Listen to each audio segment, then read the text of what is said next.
Right, you can see here we've got a burst pipe. I'll just go and turn the water off and we'll see about repairing it. Right, this is a pipe to an external garden tap, and the water supply to this is actually isolated by a stopcock, stop valve, stop tap. Really a bit overkill for this type of job. You could easily get away with doing a small isolation valve, which you insert a screwdriver and quarter turn, or if you didn't want to mess about with screwdrivers, you can buy them with an actual little handle on there that you can turn to close the water off. Alternatively, we can use a lever ball valve. Very easy to operate, especially if you've got any arthritis or weakness in the hand. Just to push down and closes the water off. Very good. And I'd say in this case we've got a stop tap, a little bit bulky. It's actually turned on its side like that, so it's not so obtrusive.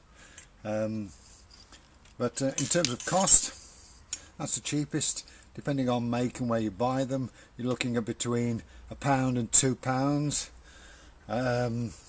With the handle on, perhaps 20p more.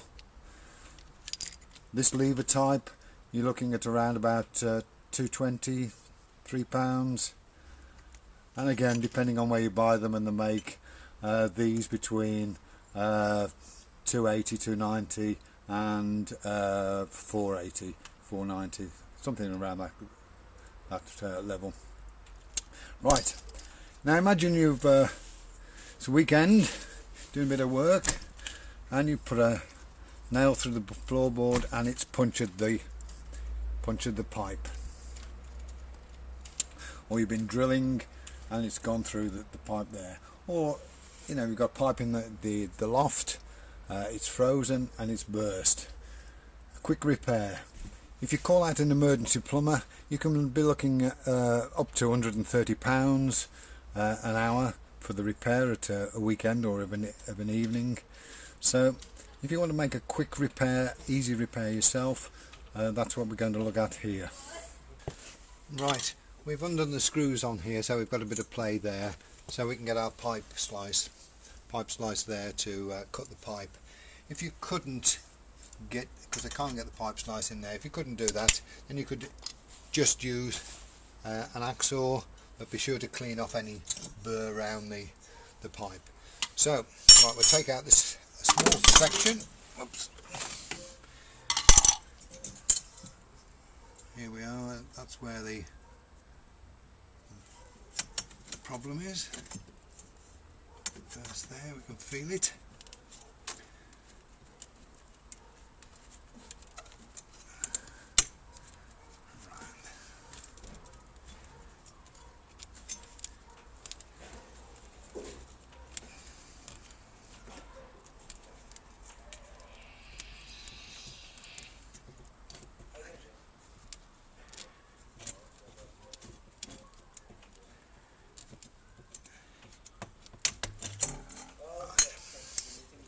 And you can see where the burst is there.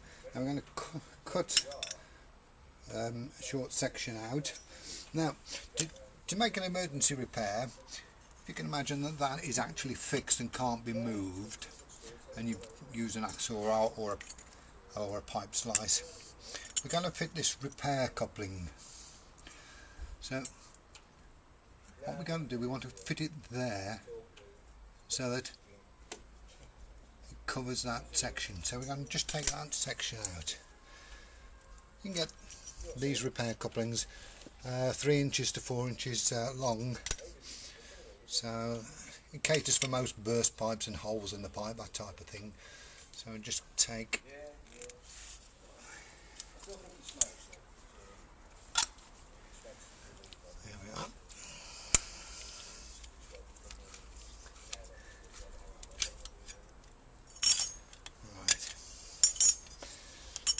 Now what I'll do, I'll just fix that back onto the wall with one screw just to hold it in position.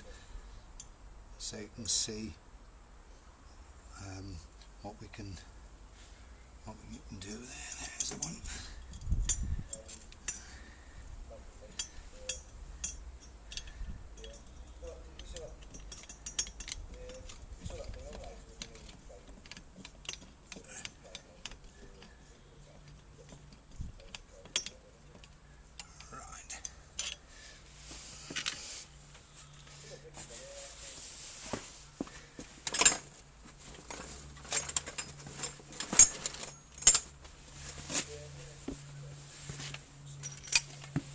So there we are, that's where we want to fix it. So if we just do make a slight, just a little mark there, I can see there, just there we are. Now it's got a slip coupling on part of this, so what you can do is just ease it out and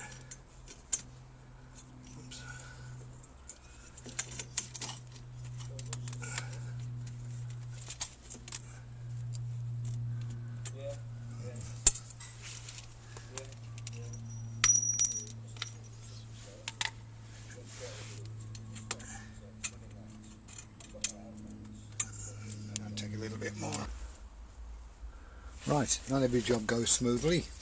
On this one where the pipe had burst, it had froze so badly that it had expanded the pipe and we couldn't get this fitting on. So what I've done, I've cut it back to a point where the fitting will slide on, and I've put a new section of pipe in there just to demonstrate this type of fitting for a repair on a pipe. Now it's a slip coupling. You'll see that it can only go that far on the one side, but if we turn it round it actually goes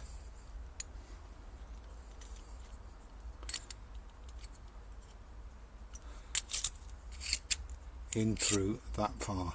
So you've cut your damaged section out, so what you can do then is just pull it out slightly, slide it on, and then you can slide it back to the position so it's hard against there, and then we can tighten it up, and that effectively is our repair. Tighten that up. Right, so that's the one option for repairing a pipe with a slip coupler. And so they come in 3-4 inch lengths so that you can cover the gap. Now as I say, for a burst pipe, if it has stretched the pipe too much and you've got to take a lot out, then the other alternative, a lot simpler, is the push fit fitting, which we can slide onto there. Thing to remember with push fittings is that you must clear the burr off the side, off there. So if you cut it with hacksaw, make sure that you chamfer that and clean it up, and then you would insert the other end onto the other pipe. Make sure it's pushed well home, and there we are. Simple repair to a burst pipe. If you use this type of fitting on a central heating pipe, then it can only be a temporary thing. You must get it done permanently. But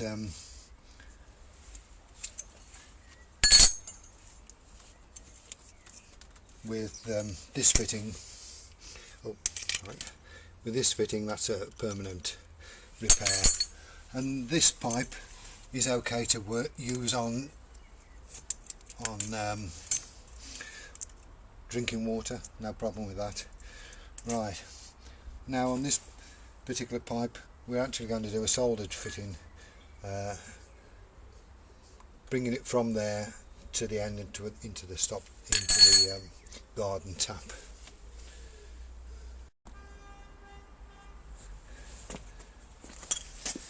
Right, here you can see that we've got our new section of piping, and obviously we've got to joint it there. Now on this it's quite simple. I can just undo that, the tap, and move it and slide it back on with an ordinary type of fitting like that. That just fits there, and your pipe goes into the end there, and then we'd solder it up and job finished. But obviously if you can't, have got no movement, your pipe is rigid, you've got to get a fitting on there, and this is what we use, a slip coupler. It slides on, slides over the pipe, and then where the pipe comes you can then slide it back halfway and solder your joint. So that's an easy way, because you've got a bit of movement. You can pull your pipe out and slide your coupler on there. As I say, you just slide it back half the distance, best to mark it slightly on the pipe, and just slide it back, and then you can solder it up. Now on this one, because it's an outside tap, and when it was fitted, it wasn't fitted with it's not the type that's got a non-return valve, which the water regulations require now. They're usually built in on the tap here. Have a non-return valve. This one hasn't got one on, so I'm actually going to fit it into the pipe work there. And because these are not slip couplings, I'm going to just have to take the pipe off, take the tap off there, move it out, and put that non-return valve into the pipe work, and put the non-return valve into the pipe work there. Right, our completed pipe repair. You can see I fitted a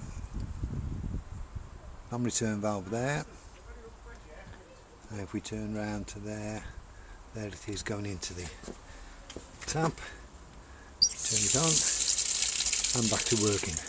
And of course you'll have realised by now that this could have been entirely avoided by turning off the water supply using the isolation valve inside the house prior to the winter starting, and you'll avoid all these sorts of problems, because even putting insulation on like this would not stop a pipe exposed outside to freezing and bursting.